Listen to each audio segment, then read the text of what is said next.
So today we're filming a one-day doc. It's part of the Art of Documentary challenge to film a documentary in just 24 hours. I've done this before, you may have seen already on my channel. Against the Grain, I filmed in 24 hours. I did a whole behind the scenes of that after I made the film. But now I'm making this behind the scenes while filming the film. So I'm teaming up with a fellow AOD member, Teo. He's been on a few projects already with me.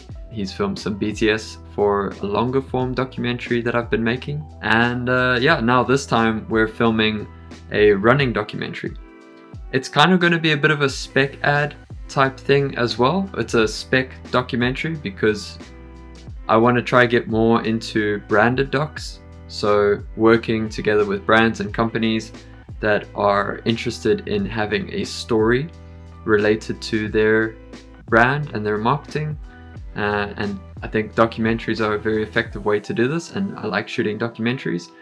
And I haven't done this yet, so I thought this would be a great way to get one on my portfolio. So for the first time in a very long time, I'm putting my Sigma 18-35 to rest. And we're going to be shooting today exclusively on these two M42 vintage lenses. We've got a 51.8 over here, Meyer Optik. Very sweet little lens. Great quality, very soft. And then we've got this macro Revuenon.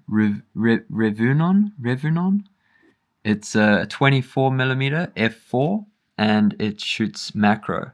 Really close macro. I think it's close to 1:1, so it's yeah, really cool. You can get really interesting shots with this. So the idea that we're taking, or the approach that we're taking with this one, is to go for a more stylized look.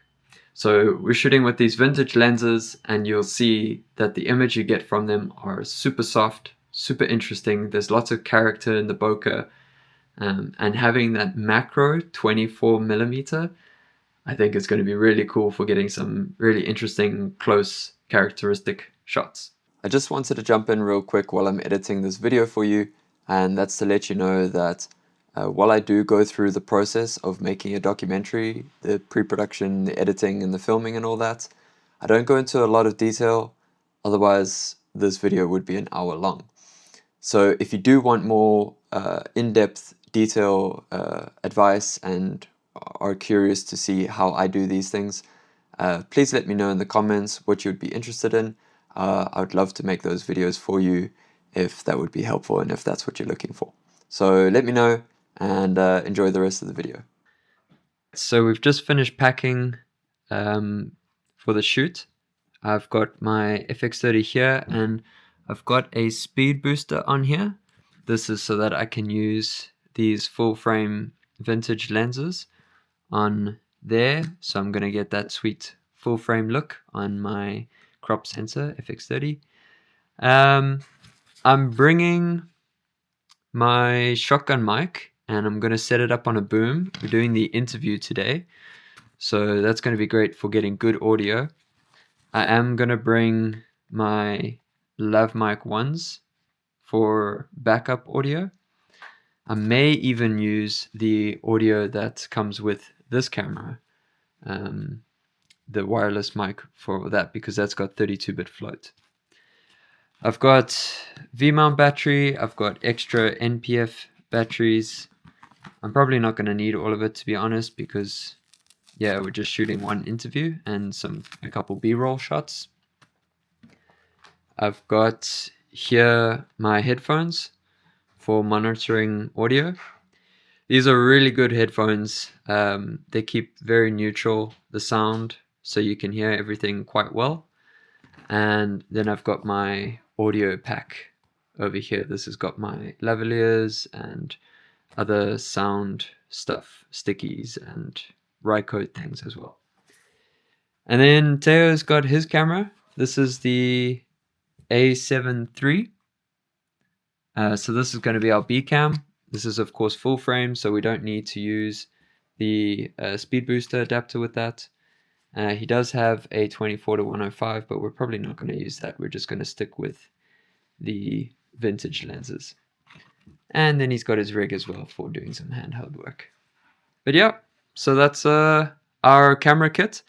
And then I'll show you the lighting kit in a moment. Let's do it. The systems actually my cameras first. When filming a documentary, you can really do it in a few different ways. One way, and the most usual way, is to do an interview and to have B-roll go on top of that interview. Another way is to film what's called cinema verite, which basically means that you're not staging anything. You're filming what's actually happening in this person's life. So for this documentary, I wanted to do a bit of a mix of the two styles. I knew I wanted to do some handheld shooting, so I'm setting up my rig here so that it's well balanced and that I can film Miriam and follow her around the house while she's getting ready, warming up for a run, because we know that we wanted to film a sequence where she was warming up for a run. As you can see here, she's walking around her house, she's grabbing her shoes, she's getting ready. So it's all these little everyday things before she goes out for a run, which we film later. One of the challenges of filming a documentary in one day is scheduling everything. We knew that we wanted to film the interview early on in the process because this really helps to inform the rest of the documentary so that we're not just aimlessly filming without context. So if you're thinking about filming a documentary soon, I highly recommend starting out with the interview. So this was our final shot for the interview, our A camera, and then this was our B camera, which is slightly out of focus, but I don't hate it. So this was our final setup. We've got Teo over here monitoring audio through his camera. I've got my 200X as my key light with my shotgun mic boomed overhead, all connected on the same C stand, this janky rig that you see here. Next time I'm definitely just going to have two separate C stands for my light and for my boom pole. When I'm filming these kind of interviews, I like to have multiple sources of audio. So I've got a lav mic on her, I've got the shotgun mic above, and Teo even has a backup mic over there. And that just gives me 3 sources of audio so that if anything goes wrong, I know I've got backup. The interview went quite well. Teo and I had spent a lot of time in pre-production figuring out exactly what the story was and what questions we needed to ask to get to that story so that there wasn't too much stuff in the interview that we knew we weren't going to use. So we were very clear right from the beginning, which was great. This really helped to bring a 2-hour interview down to a much more manageable 45 minutes. So that was it for day 1 of filming. The next day started quite early because Miriam, as you'll know if you've watched the documentary, is starting a running club. So we wanted to be there when this event happened to film some verite and to capture the scene as it unfolds. Getting ready for the shoot, I decided in the end that I was going to film this with my Sigma 18-35 because it is a 1.4 and the other lenses that I had were 2.8 and f4. So filming at this time of night on a crop sensor camera wasn't gonna be so good with those vintage lenses. So I figured that I'm better off shooting with my trusty Sigma 18-35. On my way to the location. It's 6:45 at the moment. So I'll be there just in time to mic Miriam up and start filming. It's bloody cold here in Amsterdam.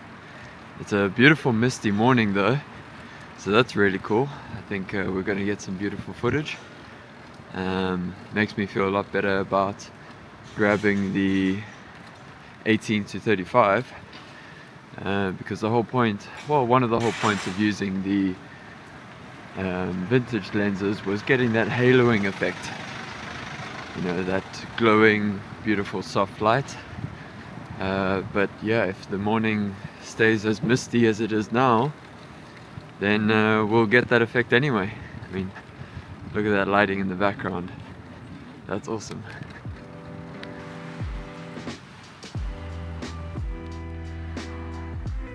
This is all filmed on my Osmo Pocket 3. No mist filter, nothing. It's just low light grain and misty haloing on these lights. So we're on location and I need to rig up my camera as quickly as possible, but I really find that it's been taking me a long time, much longer than I feel necessary, to rig it up and to get the audio set up.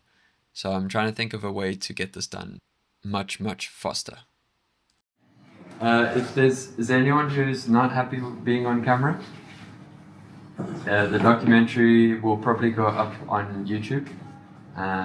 So if you'd rather not have your face on camera, then that was a good time for it. Okay. Yeah. Cool. Thanks. All right. So we just wrapped up shooting for the group running scene. And now we're heading back to Miriam's place for the next running bit. And yeah, unfortunately the run didn't go super well. We lost them halfway through the run. So we didn't manage to get a lot of the route. But I think it's gonna work out alright. Not too bad, I think. Trying to cycle at the same time as doing a vlog. Definitely a new experience for me. Theo, how was it for you? A little bit chaotic, I guess. I didn't get any shots, so I hope you got everything. Yeah, that's what happens when you try to keep up on a bike with runners.